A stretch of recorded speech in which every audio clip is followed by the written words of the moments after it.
Good morning guys.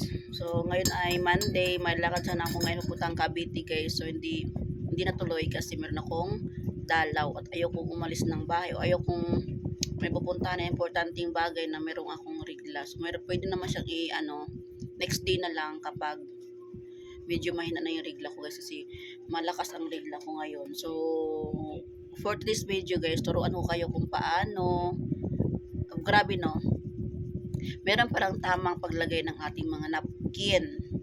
So, sa mga ibang babae dyan hindi pa alam kung paano maglagay ng napkin sa ating mga andi, so tuturuan ko kayo kung paano siya ilagay. So, ito, ayan, ano to? Brief. Brief ni Mr. guys, kasi every time na may regla ako, brief talaga ni Mr. ang aking ginagamit kasi wala naman akong panty at hindi ako nagpapanty at hindi ako mahilig sa panty. So, kung may regla ako guys, ang ginagamit ko is itong brief niya. So, turuan ko kayo kung paano maglagay ng tama sa ating mga panty. Okay? So, ibaliktad mo siya. Okay?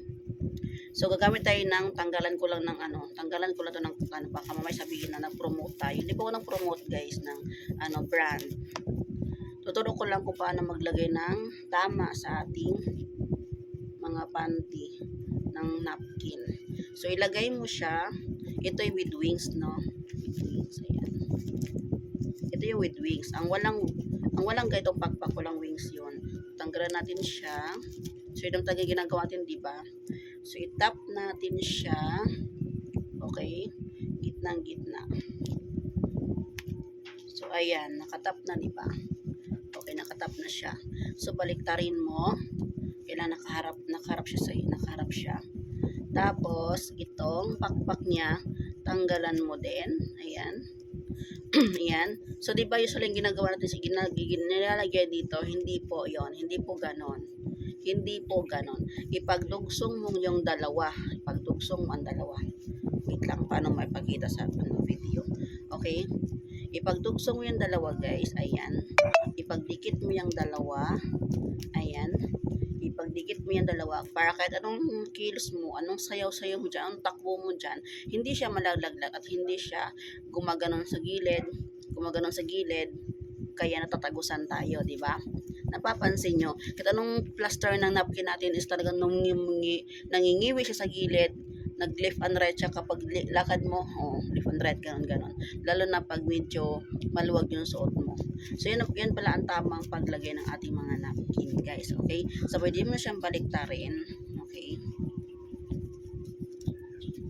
Ayan. So, ganyan na siya, guys. Ayan. So, pwede mo na siyang suotin. Ayan. Pwede mo na siyang suotin kapag nakaganon na siya. So, safe na po yan. Hindi na po yan tatakbo sa gilid. Hindi na po yan pumupunta sa gilid. Kasi nakasecure po yan talaga. Okay? So, ayan. O, diba?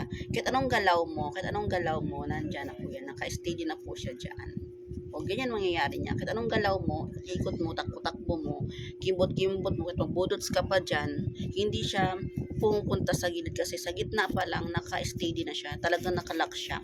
So, ganyan pala ang tamang paglagay ng ating mga napkin. So, guys, sa mga babae dyan na hindi pa alam, na hanggang ngayon hindi pa alam kung anong tamang paglagay ng ating mga napkin is ganyan po siya. So, pasensyahan nyo na brief ang aking pinapakita ngayon kasi wala na akong panty. Wala akong may pagkatang panty. Meron akong panty doon is tibak naman yun. So, hindi siya pwedeng paglagyan ng napkin.